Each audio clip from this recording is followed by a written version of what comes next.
Yahudi. Lalu ketika Yesus katakan dia mati untuk menebus dari kutuk hukum Taurat, berarti dia untuk orang itu benar. Karena memang yang memiliki hukum Taurat orang Yahudi. Itu hanya menunjukkan bahwa semua manusia sudah berdosa. Itu sudah dikunci. Bahwa semua di luar Yahudi orang berdosa, itu sudah dikatakan. Dan mereka yang dianggap umat Allah ternyata orang berdosa juga. Nah, masalahnya bagaimana sekarang? Kalau orang Yahudi orang berdosa, di luar Yahudi orang berdosa, apa yang harus terjadi? Nah, inilah konsep keselamatan. Sebenarnya konsep keselamatan itu terjadi karena manusia harusnya binasa oleh hukuman karena dosa itu. Karena itu ketetapan Allah, yang berdosa binasa gitu. Nah, dorongan kasihlah yang melakukan ini sehingga ada jalan. Nah, itulah tadi janji kepada Abraham, oleh keturunanmu semua bangsa mendapat berkat. Di sanalah bagian yang abang katakan itu tadi, penganut-penganut yang dinamakan di Antioquia itu sebagai orang Kristen. Nah, kalau saya sekarang memang Bang Juma tidak melihat ini sebagai agama, tetapi melihat ini sebagai janji Allah yang sudah dinyatakan kepada semua umat, baik orang Yahudi, baik di luar Yahudi, agar semua memiliki kesempatan yang sama datang kepada Allah. Nah, inilah justru berita yang dikerjakan oleh Paulus dengan seluruh penderitanya tadi. Jadi semua tindakan yang dilakukan Paulus menunjukkan iman yang diperolehnya. Siapa yang datang itu kepada dia? Yang datang itu dan diimani dia berakibat kepada Paulus meninggalkan seluruh kemegahan dunia dan mengambil penderitaan itu. Dan dia katakan, di dalam kelemahanlah menjadi nyata kuasa Allah. Jadi perkataan dia ini, dia yang sebagai bangsa yang dijajah oleh Roma, tetapi dia berbicara sampai ke raja-raja, termasuk kepada Kaisar di Roma, termasuk kepada Raja Bernike. Mengapa orang-orang jajahan ini berani berkata tentang itu? Itu dorongan karena iman. Kira-kira gitu Bang Juma. Oke, baik. Jadi kita belum sampai kepada pengetahuan yang datang kepada Paulus ini adalah Yesus. Karena kapan yang datang kepada Yesus ini adalah Yesus, maka Kisah Para Rasul 1 nomor 11 gugur, Matius 24 nomor 15 sampai nomor 27 gugur. Nah, kita masuk ke dalam pembahasan terkait dengan angkatan jahat yang dikatakan oleh Paulus Yesus di dalam Matius 12. Jadi apa yang saya bahas ini, saudara-saudara Kristenku yang saya kasihi, itu adalah cakupan dari Al-Quran saya yang mengatakan dengan sangat jelas kepada kami umat Islam, iyad'una min dunihi illa inatha wa iyad'una illa syaitanan marida. Yang mereka sembah selain Allah itu tidak lain hanyalah inasan berhala, dan mereka tidak lain hanyalah menyembah setan yang durhaka. Itu ada di dalam Al-Quranul Karim. Innama ta'buduna min dunillah awthana wa takhluquna ifkal. Sesungguhnya yang kamu sembah selain Allah hanyalah berhala-berhala. Nah, izinkan saya untuk membuktikan Al-Quran saya dengan menyatakan ini terlebih dahulu. Artinya ketika saya menjelaskan tentang Bible, itu saya sedang menguraikan isi Al-Quran. Karena Al-Quran saya membahas tentang keadaan Bible, keadaan Yesus, dan keadaan saudara-saudara Kristen. Kita lihat di dalam Matius 12, nomor 38 sampai nomor 40. Pada waktu itu berkatalah beberapa ahli Taurat dan orang Farisi kepada Yesus, Guru, kami ingin melihat suatu tanda daripadamu. Tetapi jawabnya kepada mereka, angkatan yang jahat dan tidak setia ini. Angkatan tidak setia maksudnya orang yang tidak setia kepada Yesus, orang yang tidak setia kepada Taurat, orang yang tidak setia kepada firman Tuhan yang datang kepada para nabi. Menuntut suatu tanda, tetapi mereka kemudian tidak akan diberikan tanda selain tanda Yunus. Sebab seperti Yunus tinggal dalam perut ikan 3 hari 3 malam, demikian juga anak manusia akan tinggal di dalam rahim bumi 3 hari 3 malam. Berarti tanda untuk angkatan jahat adalah bangkitnya anak manusia dari kubur. Saya ulang, angkatan jahat dan angkatan tidak setia ini minta satu tanda, dan tidak akan diberikan satu tanda sedikit pun kecuali satu, yaitu anak manusia 3 hari 3 malam di perut bumi. Setelah itu keluar dari perut bumi, berarti bangkit. Siapa kemudian yang mengimani ini? Nah, kita lihat. Data selanjutnya satu perikop di Matius 12 itu mengatakan, apabila roh jahat keluar dari manusia. Nah, ini angkatan jahat ini. Apabila roh jahat keluar dari manusia, lalu ia mengembara ke tempat-tempat yang tandus mencari pemberhentian, tetapi ia tidak mendapatkan. Artinya roh jahat ini keluar dari manusia, artinya manusia tadi ini melakukan pembinasaan yang keji. Ini terjadi kepada Paulus, membunuh murid-murid Yesus, menyesah murid-murid Yesus. Lalu bertobat, artinya roh jahat keluar, bertobatlah dia. Nah, setelah bertobat apa yang terjadi? Iblisnya keluar, lalu berkata iblis ini, kata Yesus, aku akan kembali ke orang tersebut yang telah kutinggalkan. Maka pergilah roh jahat ini mendapati orang tersebut yang sudah bertobat.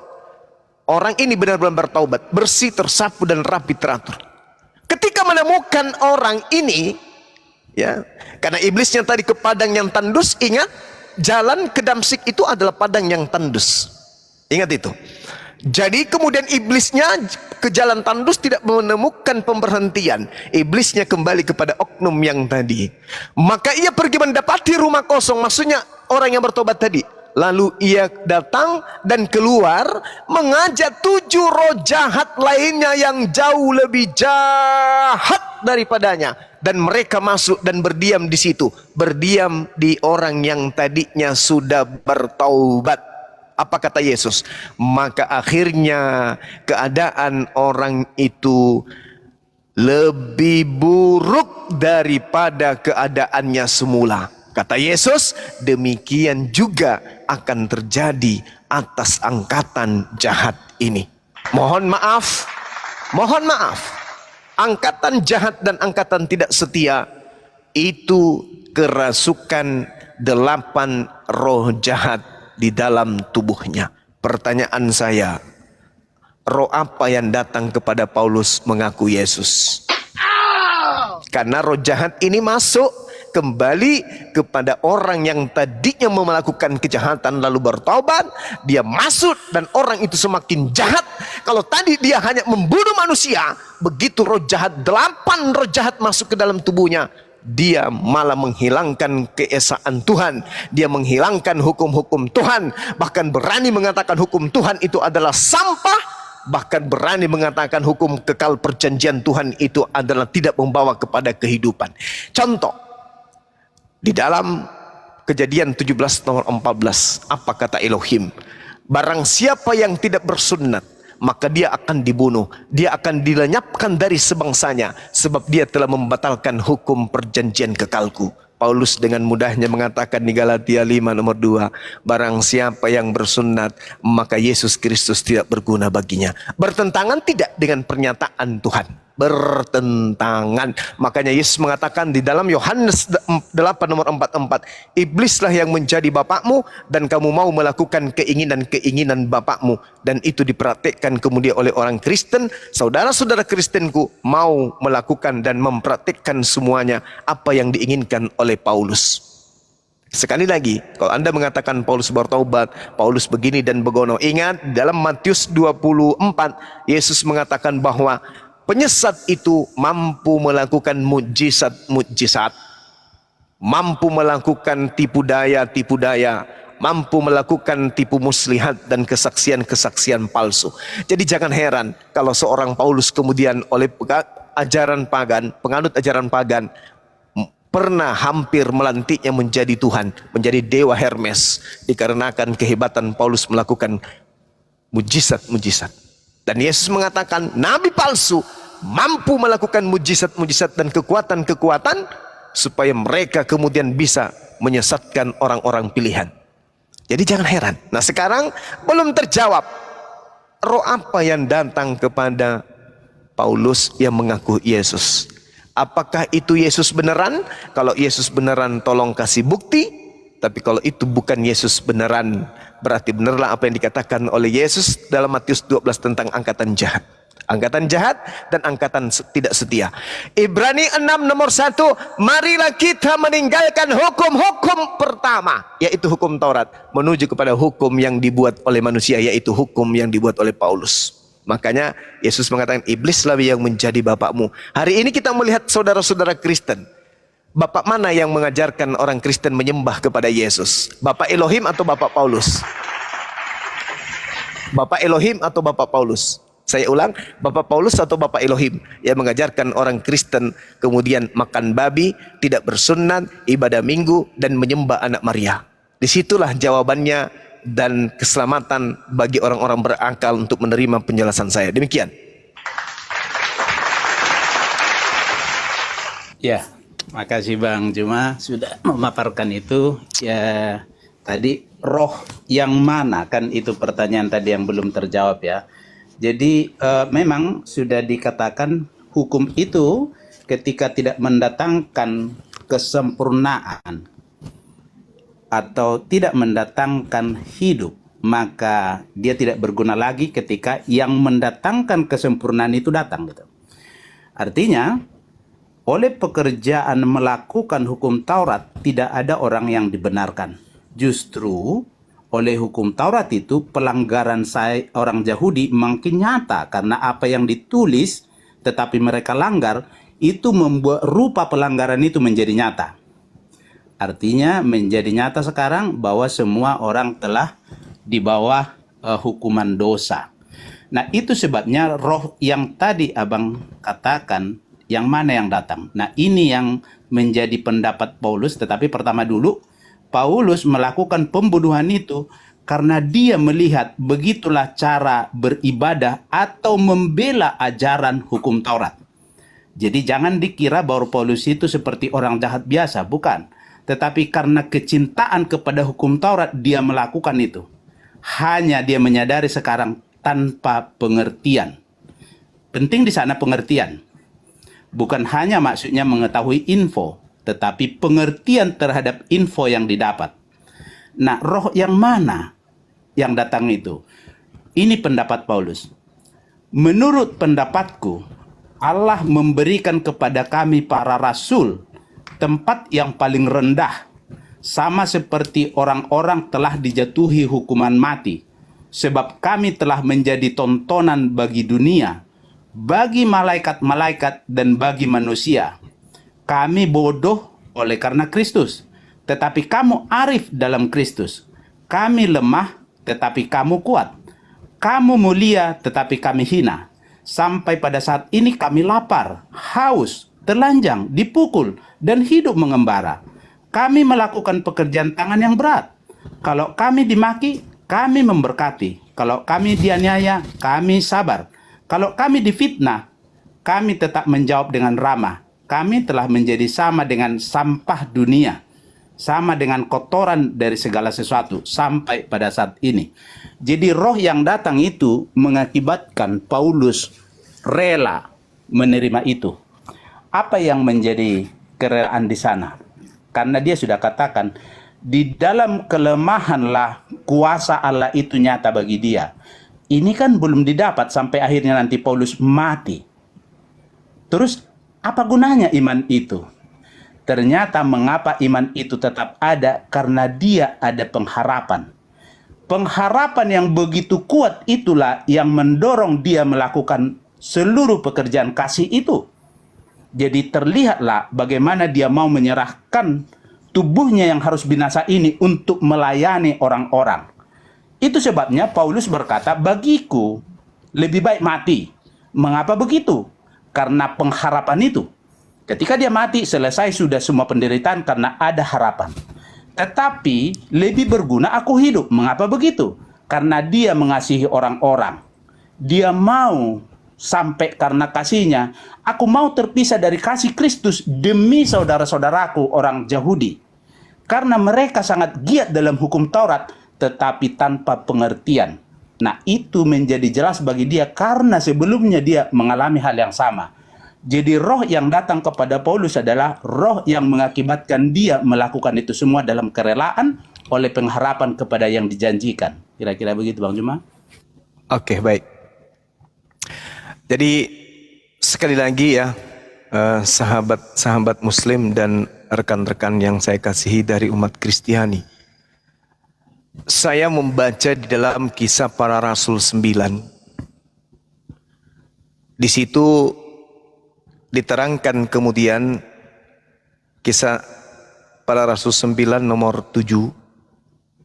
Mereka yang menemani Paulus itu mendengarkan suara. Tetapi di dalam Kisah 22 nomor 9, mereka murid yang mengikuti Paulus, murid Paulus ini tidak mendengarkan suara.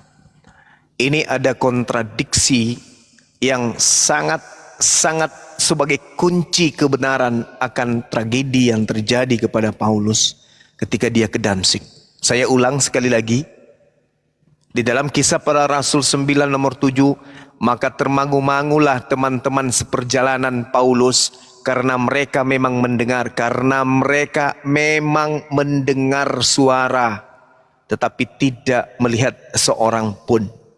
Berarti orang-orang ini menurut Kisah Pewarta 9 mendengarkan suara.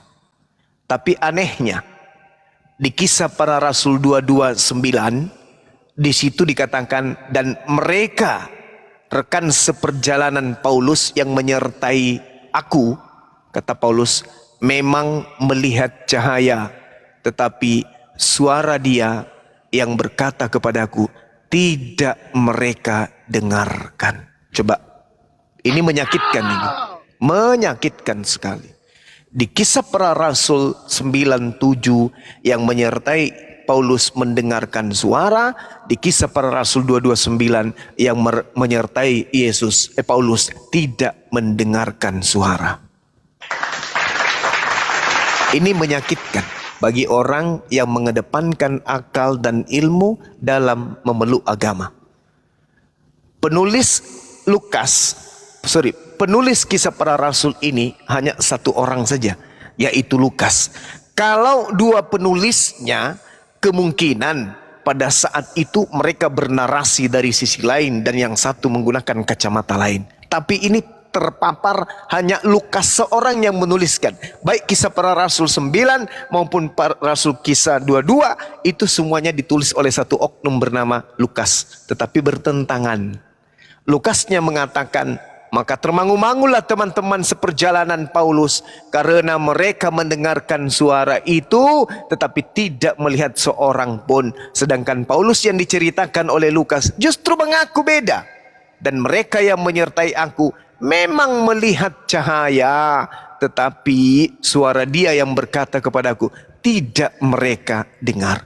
Jadi di situ dikatakan melihat cahaya dan mereka tidak mendengarkan. Nah, ini bukti akurat, ya. Ini bukti akurat bahwasanya apa yang diceritakan Paulus ini adalah sesuatu yang tidak betul, sesuatu yang tidak benar. Melihat dan tidak melihat, mendengar dan tidak mendengar. Padahal kisahnya, kejadiannya cuma sekali terjadi pada saat ke Damsyik, hanya itu tok.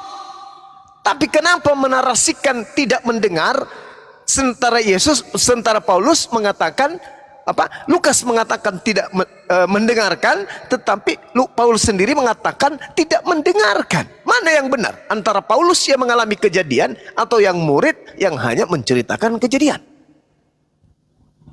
Ini sesuatu menjadi senjata untuk melumpuhkan doktrin bahwa yang datang kepada Yesus Paulus itu adalah Yesus kalau orang berakal.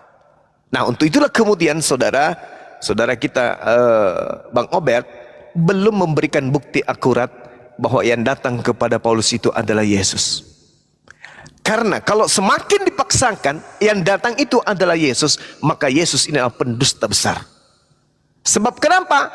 Dia mengatakan yang datang setelah aku adalah seorang penolong. Seorang penolong yang datang kepadaku itu, yang datang kepada kalian selain aku itu adalah bukan aku. Dia oknum lain, dia penolong lain, dia penghibur lain. Tetapi faktanya yang datang ke Ananias, yang datang kepada Paulus justru Yesus itu sendiri. Dan kalau itu Yesus sendiri yang datang, maka bohong lagi si Lukas. Si Lukas mengatakan di dalam Kisah Para Rasul 1 nomor 11 dan berkata kepada mereka, "Hai orang Galilea, mengapa kamu berdiri melihat ke langit? Yesus ini yang terangkat ke langit meninggalkan kamu akan datang kembali dengan cara yang sama seperti kamu melihat dia naik ke langit."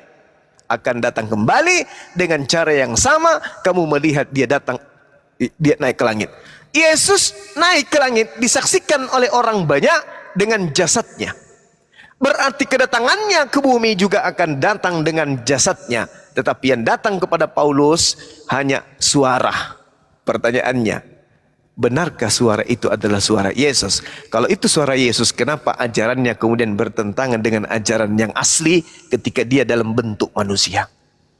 Ini kesempatan terakhir saudaraku Obed, karena kita harus rehat, kita harus istirahat. Di tempat saya mau asar. Kalau saudara bisa membuktikan bahwa suara yang datang kepada Yesus itu adalah betul-betul Yesus, maka kita selesai. Saya akan mengucapkan permohonan maaf yang sebesar-besarnya kepada Kristen secara live, bahwa saya telah salah mengatakan bahwa yang datang kepada Paulus itu bukanlah Yesus. Kalau ada bukti bahwa yang datang itu adalah Yesus. Sebab bagaimana mungkin kita mengatakan itu adalah Yesus hanya dengan mengaku, "Akulah Yesus"? Siapapun bisa mengaku dengan suara itu. Siapapun. Siapapun bisa. Iblis bisa. Jangankan kemudian kepada Paulus, kepada Yesus aja iblis obok-obok. Apalagi kalau cuma Paulus. Dan Anda boleh membaca Kisah Para Rasul 16, nomor 16 sampai nomor 18. Bagaimana iblis memproklamirkan bahwa Paulus itu adalah Rasul. Berarti kuat indikasi yang datang kepada Paulus ini adalah iblis. Demikian sementara, silakan. Terima kasih Bang Juma. Di sana udah hampir jam 3 ya. Makasih Bang. Iya. Pertama dulu terima kasih untuk diskusi yang baik ini dan juga atas semua apa yang sudah dibacakan tadi. Yang saya lihat seperti ini, bahwa ketika mengedepankan akal, memang itu tadi beragama seperti tadi, memang Bible mencatatkan begini.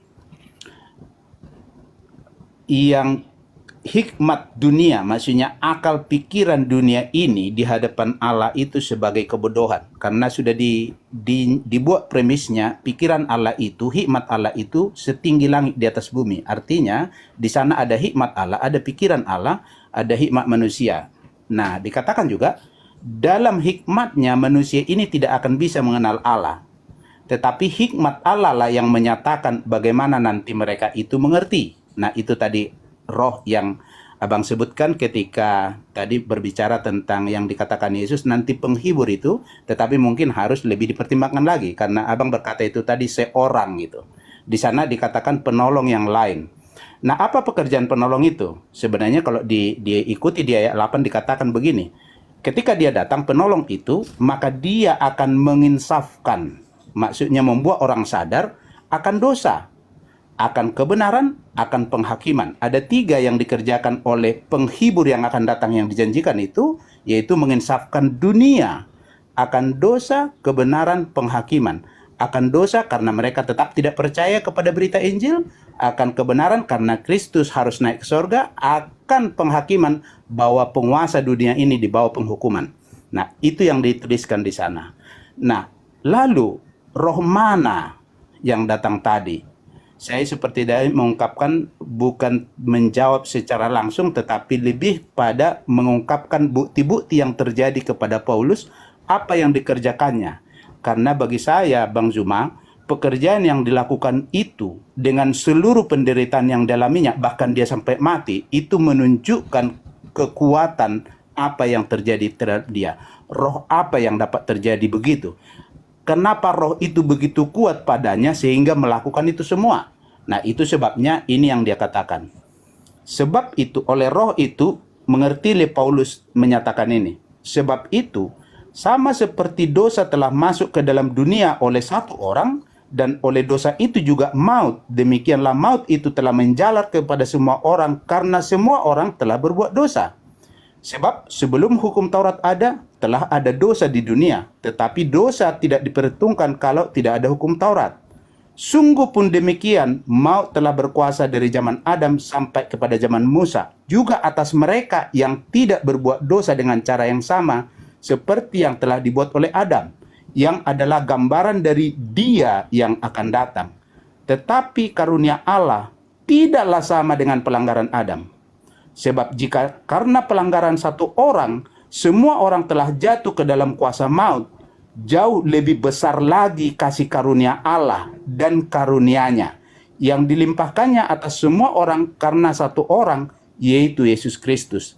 Jadi roh yang datang kepada Paulus itulah adalah roh yang membuat dia sadar bahwa ada penyelesaian atas hukuman dosa yang membawa kita kepada kebinasaan, agar rencana Allah menyelamatkan semua orang itu bisa terwujud oleh iman kepada apa yang Allah lakukan. Roh itulah yang datang kepada Paulus, Bang Juma. Makasih Bang Juma, mungkin sampai sedemikian yang bisa saya sampaikan. Makasih untuk diskusi yang baik juga Bang Fandi dan juga semua bapak-bapak yang bersama. Ya, baik. Jadi sampai sesi ini kemudian kita belum ada bukti ya bahwa roh yang datang kemudian kepada Paulus ini adalah Yesus itu sendiri. Sehingga ketika kita belum mengetahui roh ini siapa, saya rasa tidak perlu kemudian kita membahas ajaran-ajaran Paulus. Kalau belum kita tahu bahwa yang datang itu adalah Yesus beneran atau itu adalah justru iblis, maka sebaik apapun ajaran yang kemudian di kuping kita terkait yang disebutkan oleh Paulus di 13 bukunya, itu justru akan membawa orang kepada kesesatan. Sebelum kita membuktikan bahwa itu adalah Yesus, maka percuma kemudian kita membahas isi suratnya Paulus. Karena kenapa? Ya kita belum tahu itu Yesus atau itu iblis. Sebab Yesus mengatakan di dalam Matius 7, ya, camkanlah terlebih dahulu, aku sudah mengatakannya kepadamu, apabila ada orang berkata bertemu dengan aku di padang gurun, bertemu dengan aku di dalam bilik, jangan kau percaya, sebab kedatanganku yang kedua ditandai dengan cahaya seperti kilat yang menyambar dari timur sampai ke barat. Ini Yesus sudah pesan. Jadi orang yang percaya kepada Yesus tidak akan mungkin percaya kepada Paulus. Saya ulang, tidak akan mungkin percaya kepada Paulus orang-orang yang percaya kepada Yesus. Sebab Yesus mengatakan, apabila ada orang yang mengaku bertemu denganku, jangan kau percaya, sebab kedatanganku nanti ditandai dengan cahaya yang mengkilat, yang berkilau dari timur sampai ke barat.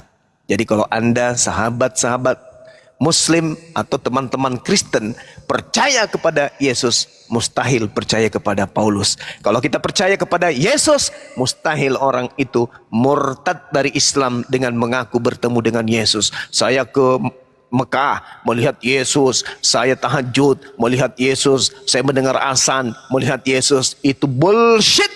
Sebab Yesus mengatakan, kedatanganku yang kedua nanti ditandai dengan cahaya yang bersinar dari timur sampai ke barat. Lalu apa poinnya kemudian roh ini masuk kepada Paulus? Roh ini menginginkan agar orang-orang lemah akal menyembah manusia yang digantung terkutuk di atas pohon. Dan itu terjadi. Artinya roh ini berhasil menuntun manusia untuk meninggalkan ajaran Tuhan yang diajarkan oleh Yesus, yang diajarkan oleh Nabi Musa kepada Bani Israel, dan yang diajarkan oleh Tuhan kepada baginda Rasulullah Muhammad SAW. Dengan catatan penting, roh ini berhasil menjadikan keturunan Adam terbagi dua. Ada yang Muslim, ada yang kafir, ada yang taat, ada yang ingkar. Coba perlihatkan diri Anda kemudian. Apakah Anda orang taat? Apa yang Anda taatin? Ke gereja bukan perintah Nabi, menyembah Yesus bukan perintah Nabi, makan babi bukan perintah Nabi, mengharapkan kemudian keselamatan dengan tidak bersunat bukan perintah Nabi. Lalu apa yang kita inginkan, yang Anda inginkan, yang saudara inginkan dengan mengikuti roh yang datang kepada Paulus? Toh endingnya di dalam Matius 7 nomor 22, nomor 23, Yesus mengusir orang-orang yang mengikuti roh yang datang kepada Paulus. Karena roh itulah yang mengajarkan orang Kristen memanggil Yesus Tuhan, Tuhan, Tuhan, Tuhan, Tuhan, bernubuat pakai nama Yesus, mengusir setan pakai nama Yesus, bermujizat pakai nama Yesus. Tapi endingnya apa kata Yesus? Aku tidak mengenal kalian, kalian semua adalah pembuat kejahatan, enyahlah daripadaku. Engkau semua adalah pembuat kejahatan. Pembuat kejahatan dalam Matius 13 nomor 50 dilemparkan ke dalam api neraka. Jadi ending mengikuti roh yang datang kepada Paulus mengaku Yesus itu apa? Keselamatan apa? Gak ada. Kata Yesus di dalam Matius 17 nomor 3, begitu dia noise, maka muncul Matius 17 nomor 3 dan Matius 17 nomor 3 mengatakan, hidup kekal itu, surga itu bisa kamu peroleh dengan cara mengimani dia satu-satunya Tuhan yang benar dan mengimani aku sebagai utusannya. Yohanes 17 nomor 3 itu konsep keselamatan bagi pengikut Yesus. Tapi ternyata rempong ketika mengikuti roh yang datang kepada Paulus. Sebab harus minum darah, harus makan daging, harus bla bla bla bla bla bla. Tidak makan ini, makan ini dan makan itu. Itu rempong sekali. Dengan demikian, ya saya akhiri dialog ini. Saya menunggu saudara-saudara Kristen cendekiawan dari Kristen yang mampu kemudian menguraikan bahwa roh yang datang kepada Paulus itu adalah betul-betul Yesus. Demikian. Bang, ada satu saya ingin menanggapi.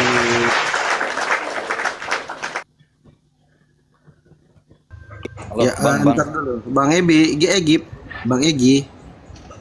Ada satu ayat, Bung, boleh saya bagi, Bung, untuk menjawab persoalan. Kristen Bang ya? Kristen ya? Ya, Kristen. Ya, Bang Andi atau Ustadz Sugi silakan. Bang Zuma mau sholat dulu. Ya, silakan, enggak apa-apa. Saya masih ada waktu, silakan. Masih ada waktu, Bang Juma. Boleh saya menjawab polemik yang ditanyakan tadi, suara yang didengar oleh rekan-rekan yang mengiringi Paulus tadi, boleh? Boleh, silakan. Nah, itu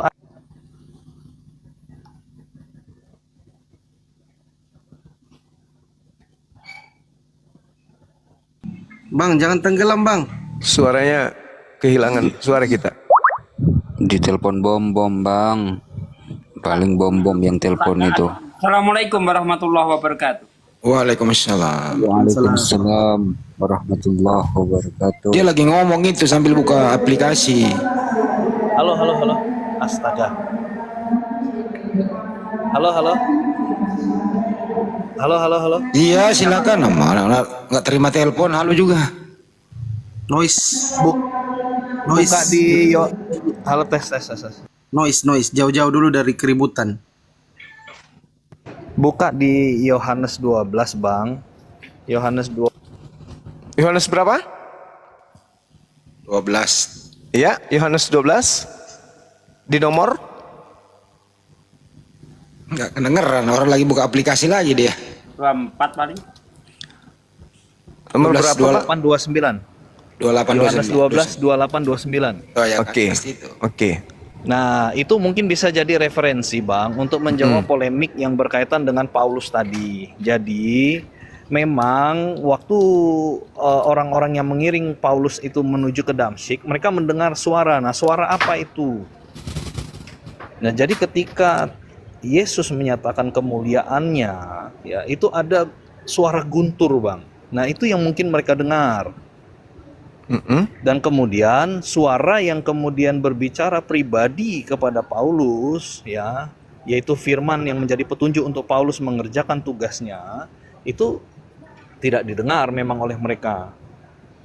Jadi bisa diindikasikan bahwa semua yang mengiringi Paulus itu mereka melihat cahaya, ya, dan mereka mendengarkan suara guruh atau guntur yang menggelegar. Karena kalau kita membaca dalam ayat-ayat itu kan Rasul Paulus dan mereka kan semua kan jatuh, ya. Jadi ada satu kuasa yang ditunjukkan di situ. Jadi saya pikir itu saja yang menjadi komentar saya. Mohon izin, saya lagi di bandara. Terima kasih. Baik. Saya langsung log out. Baik. Jadi atau saya dengerin. Iya, baik. Tadi di nomor 8 ya. 28. 28 dengan 29. Betul. Oke. Nah, kita lihat apa yang tertulis di sana di 28 ini. Ini kisah yang dituliskan kemudian oleh orang yang bersaksi kepada Yohanes bahwa Yesus sedang berdoa tentang siapa? Tentang Lazarus. Oke? Nah, di dalam Yohanes 12:28, Bapa muliakanlah namamu.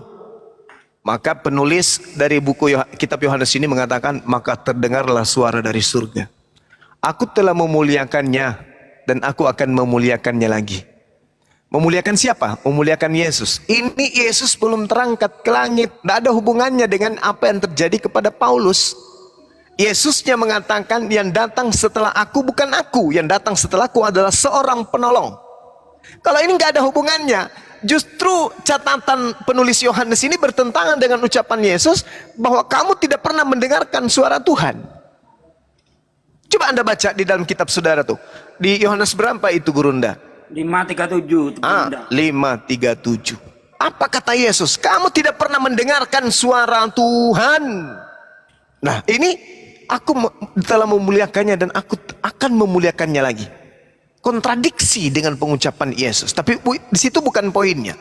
Di data 29-nya dikatakan orang banyak yang berdiri di situ dan mendengarkannya berkata bahwa bunyi itu guntur. Ada pula yang berkata seorang malaikat telah berbicara dengan dia. Berarti ada suara yang didengarkan kemudian oleh Yesus, dan yang mengerti tentang suara itu hanya Yesus tok, sehingga orang lain tidak mengerti itu. Mengerti hanya Yesus. Makanya yang lain mengatakan ini suara guntur, seorang malaikat telah berbicara dengan dia. Sebagian juga mengatakan bahwa ada malaikat yang berbicara dengan dia. Artinya tidak ada hubungannya dengan yang terjadi kepada Paulus. Gak ada hubungannya, nggak ada. Bukan, Bang. Boleh saya menanggapi lah? Iya, silakan.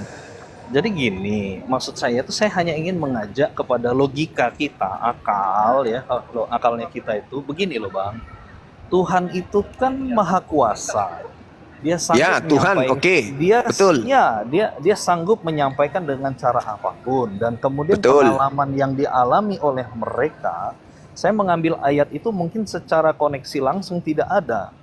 Tetapi ayat Alkitab sendiri menjawab persoalan itu, bahwa kemudian ternyata ada ya orang yang tidak mendengar suara Tuhan ngomong, tetapi mereka bisa mengatakan bahwa itu suara guntur atau ada suara seorang malaikat. Artinya gini, itu kan orang-orang yang mereka istilahnya tidak percaya.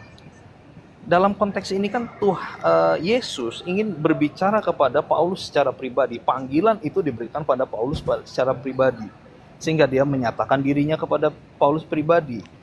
Persoalan bahwa kemudian ada cahaya, kemudian ada suara guntur menggelegar atau apapun yang menjadi efek daripada maksud yang utama tadi, itu sesuatu yang menurut saya sangat adikodrati yang wajar terjadi ketika Tuhan ingin memanggil seseorang itu. Secara khusus waktu itu konteksnya Paulus.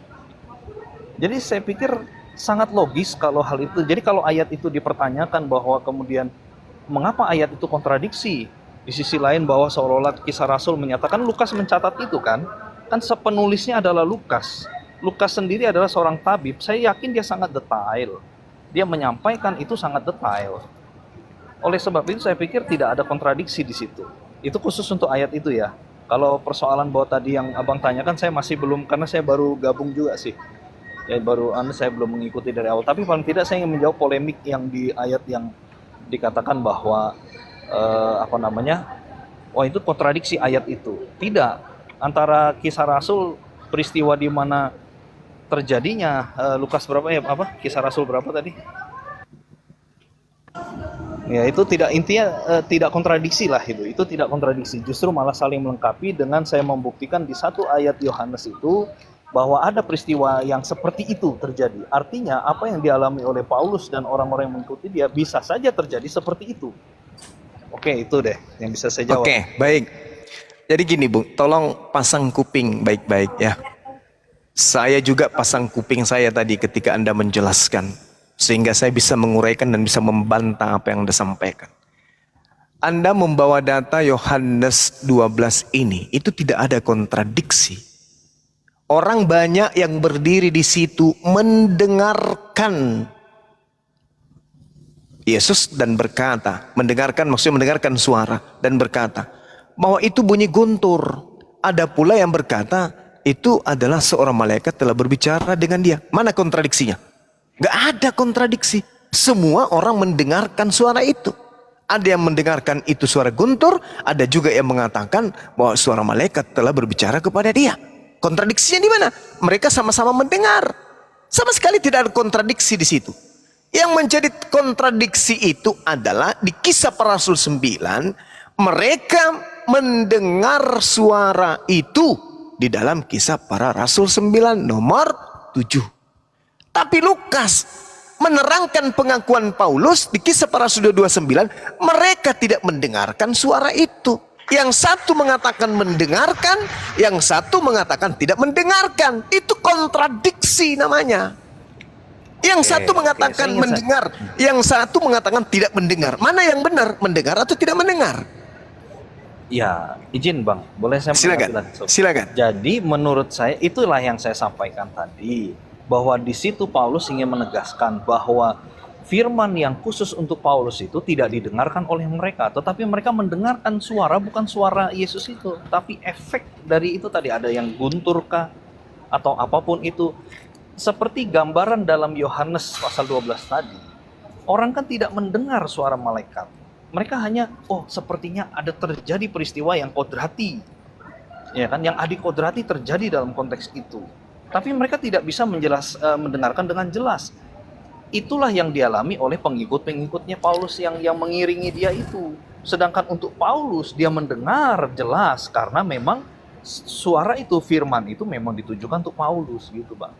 Saudaraku, saudara membawa Yohanes itu sangat jelas tertulis bahwa suara yang didengarkan itu bunyinya, akulah Yesus orang Nazaret yang kau aniaya. Ini suara yang didengarkan. Tapi suara pengakuan akulah Yesus orang Nazaret ini, Lukas mengatakan bahwa rekan seperjalanannya tidak mendengarkan suara akulah Yesus orang Nazaret yang kau aniaya. Sedangkan di dalam Kisah Para Rasul 22 nomor 9, Paulus mengatakan rekan seperjalanannya tidak mendengarkan suara yang mengaku akulah Yesus orang Nazaret yang kau aniaya. Kontradiksi. Itu hanya tafsiran saudara. Tapi fakta yang tertulis di Bible saudara, ada yang mendengarkan suara akulah Yesus, ada yang tidak mendengarkan suara akulah Yesus. Itu kontradiksi Bang. Jangan Anda menambah-nambahkan bahwa itu ada suara khusus untuk Paulus. Suara yang mana? Di situ pengakuannya cuma sekali tok. Ketika dia mengatakan, akulah Yesus yang kau aniaya, tetapi bangunlah dan pergilah dalam kota, di sana akan dikatakan kepadamu apa yang harus kau perbuat. Hanya itu yang dikatakan. Dan murid-murid seperjalanan Paulus, murid Paulus, kata Lukas, mendengarkan. Kata Paulus, tidak mendengarkan. Mana yang benar? Kan kontradiksi. Suara yang nyata-nyata, akulah Yesus orang Nazaret, manusia dari kota Nazaret yang kau aniaya. Suara itu didengarkan menurut Lukas, tapi menurut Paulus tidak didengarkan. Hanya aku yang mendengarkan. Yang mana yang benar? Kalau Anda mengatakan seperti narasi Anda, lalu yang didengarkan oleh pengikut Paulus ini suara yang mana? Kalau menurut saya Bang ya, saya menanggapi. Makasih ya Bang ya. Iya, sama-sama. Terima kasih. Jadi kalau saya gini, kalau saya itu justru dalam konteks pemahaman saya, artinya yang apa yang dialami Paulus, oke, mungkin bagi saya justru saya punya pemikiran begini. Justru ketika dia berkata bahwa akulah Yesus yang kau aniaya, mungkin itu bisa didengar oleh semua orang. Tetapi ada khusus panggilan yang kepada Rasul Paulus itu disampaikan, bagaimana tugas-tugasnya kemudian, ya kan? Itu yang khusus untuk Paulus dan itu tidak didengarkan oleh mereka, Bang. Jadi menurut saya sih tidak terlalu tipis lah kontradiksi. Kalaupun itu dikatakan kontradiksi, tidak. Kalau menurut saya polemik itu justru sudah bisa, kalau saya secara pribadi sangat bisa diterima dengan nalar. Bahwa ada bagian yang diizinkan oleh Tuhan disampaikan untuk banyak orang, ada yang diizinkan untuk pribadi. Itu sih menurut saya sih, Bang. Ya, itu asumsi kan, tapi pada kenyataannya tidak seperti itu. Silakan aja. Kalau oke, ya nggak apa-apa sih. Intinya ya itu aja yang bisa saya jawab ya. Ya, itu kan asumsi Bang. Anda. Iya. Silakan. Ya sama lah Bang. Saya Makasih, berpikir Bang juga Egy. Abang punya. Oh enggak, saya menggunakan data, saya enggak asumsi. Lukas mengatakan, boleh. Lukas mengatakan Siap, pengikutnya mendengar, tapi Paulus mengatakan pengikutku tidak mendengar. Itu kontradiksi. Demikian. Ya Bang, saya lebih setuju dengan Bang Juma. Maksudnya ada yang berbeda di sana. Tetapi apakah kontradiksi apa tidak, nanti coba kita lihat lagi nanti. Seperti yang saya sampaikan, pekerjaan yang kemudian itu akan membuktikan apa yang mereka dengar. Artinya, Paulus datang ke Damsyik sebenarnya mau membinasakan orang-orang yang mengikut jalan Kristus itu. Tetapi justru karena setelah kejadian itu, dia berbalik dan mengikuti kata itu. Maksudnya dia sampailah ke jalan lurus dan akhirnya nanti sampai ketemu Ananias yang di sana, yang menerangkan maksud itu. Bahkan juga kejadian dia menjadi buta sampai akhirnya nanti dia tidak buta lagi karena sudah dikatakan di sana kepada Ananias. Nah, itu pekerjaan yang berikutnya. Artinya tindakan berikutnya itu akan membuktikan apa yang didengar. Nah, sebenarnya melihat itu tentang perkataan roh mana tadi, Yesus dalam rupa berbicara sebagai manusia kepada orang Yahudi, mereka tidak percaya. Sampai Yesus katakan, oke, kamu tidak percaya kepada aku, nggak apa-apa. Tapi setidaknya percayalah kepada pekerjaan-pekerjaan itu. Nah, hal yang sama juga sebenarnya yang terjadi kepada Paulus. Tidak perlu tidak percaya kepada Paulus, tidak masalah. Tapi pekerjaan-pekerjaan dia meneguhkan apa yang terjadi didengarnya. Sebenarnya memang dikatakan tadi bahwa apa yang terjadi kepada Paulus ketika mendengar perkataan itu, akhirnya dia menjadi percaya kepada Yesus. Yesus katakan di Yohanes 14 ayat 12 dikatakan begini, barang siapa percaya kepadaku, dia akan melakukan pekerjaan-pekerjaan yang aku lakukan, bahkan pekerjaan yang lebih besar, sebab aku pergi kepada Bapa. Menjadi sinkron pekerjaan yang Paulus lakukan setelah kejadian itu. Jadi sekali lagi saya setuju dengan Bang Juma, ada beberapa di situ yang seperti, maksudnya Paulus berkata, memang mereka tidak mendengarkan suara itu, hanya aku, mereka hanya melihat Guntur dan yang lain. Ya, maksudnya Lukas berkata mereka mendengar suara itu. Nah, ada berbeda di sana, saya sangat setuju. Tetapi apakah kontradiksi? Mungkin ini yang harus diteliti. Karena pekerjaan yang dilakukan kemudian itu akan meneguhkan atau menguatkan atau menjadi bukti atas apa yang didengarnya. Kira-kira gitu Bang Juma. Makasih sudah sekali lagi untuk diskusi yang baik ini Bang Juma. Makasih untuk sama-sama Bang Fandi juga. Iya. Oke. Ya, pada intinya kemudian saya sebagai Muslim yang membawa narasi Quran kemudian yang mengatakan bahwa orang-orang kafir itu menyembah iblis, itu saya belum menemukan jawaban di dalam iman Kristen berdasarkan Bible bahwa yang datang kemudian kepada Paulus ini adalah Yesus. Mengenai mendengarkan suara atau tidak mendengarkan suara itu bukanlah persoalan, tetapi itu adalah perenungan bagi orang-orang yang berakal. Al-Quran mengatakan iyad'una min dunihi illa inatha wa iyad'una illa syaitanan marida. Yang mereka sembah selain Allah itu hanyalah berhala, dan mereka tidak lain hanya menyembah setan yang durhaka. Artinya Al-Quran saya memberikan pedoman bahwa yang Anda sembah itu adalah iblis. Mohon maaf, itu pengakuan Tuhan saya di dalam Al-Quran. Nah, untuk membantah Al-Quran saya ini, maka saya mencari kepada saudara-saudara Kristen yang pintar, cerdas, dan jujur, siapa yang datang kepada Paulus ini? Apakah itu benar-benar Yesus atau itu hanya iblis yang mengaku Yesus? Kalau itu adalah Yesus, apa buktinya? Kalau itu adalah Yesus, kenapa bertentangan dengan Yohanes 16 nomor 7? Kalau itu adalah Yesus, kenapa bertentangan dengan Matius 24 nomor 27? Kalau itu adalah Yesus, kenapa bertentangan dengan Markus 16:17? Kalau itu adalah Yesus, kenapa bertentangan dengan Matius 5 nomor 19? Kalau itu adalah Yesus, kenapa kemudian bertentangan dengan Matius 24 nomor 26, nomor 25? Dan kalau itu adalah Yesus, kenapa endingnya ada di dalam Matius 7 nomor 22 sampai 23? Dan kalau itu adalah Yesus, berarti Yesus adalah pembohong yang besar. Nah, tapi kalau saudara ternyata mampu membuktikan bahwa yang datang kepada Paulus itu benar-benar Yesus, silakan. Saya akan berhenti menjadi apologet Islam dan disaksikan oleh banyak orang. Tapi kalau tidak, maka saya akan selalu menggaungkan Al-Quranul Karim, iyad'una min dunihi illa inatha wa iyad'una illa syaitanan marida wa kanal kafiru ala rabbihi zahira. Dan adalah orang-orang kafir pembantu-pembantu setan di dalam mendurhakai Tuhan. Wa ikhwanuhum yamudunahum fil gayyi thumma la yukesirun. Orang-orang kafir adalah saudara-saudara setan dan saling bahu-membahu, saling membantu satu sama lain untuk menyesatkan manusia, dan mereka tidak akan henti-hentinya menyesatkan manusia. Dengan cara apa? Menyesatkan, mengajak orang masuk ke agamanya lalu menyembah kepada makhluk roh yang mereka katakan sebagai sebutan teos, atau kalau di Indonesia kan adalah dewa. Saya kira begitu sahabat. Mohon maaf ketika ada kata-kata atau kalimat yang menyakitkan.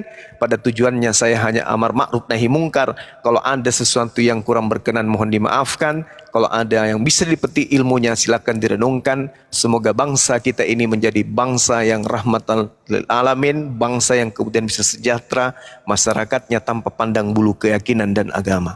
Demikian, subhanakallahumma bihamdi asyhadu an la ilaha illa anta astaghfiruka wa atubu ilai. Salam tauhid, salam satu Tuhan. Jayalah Islamku, jayalah Indonesia kita. Assalamualaikum warahmatullahi wabarakatuh dan semangat sore.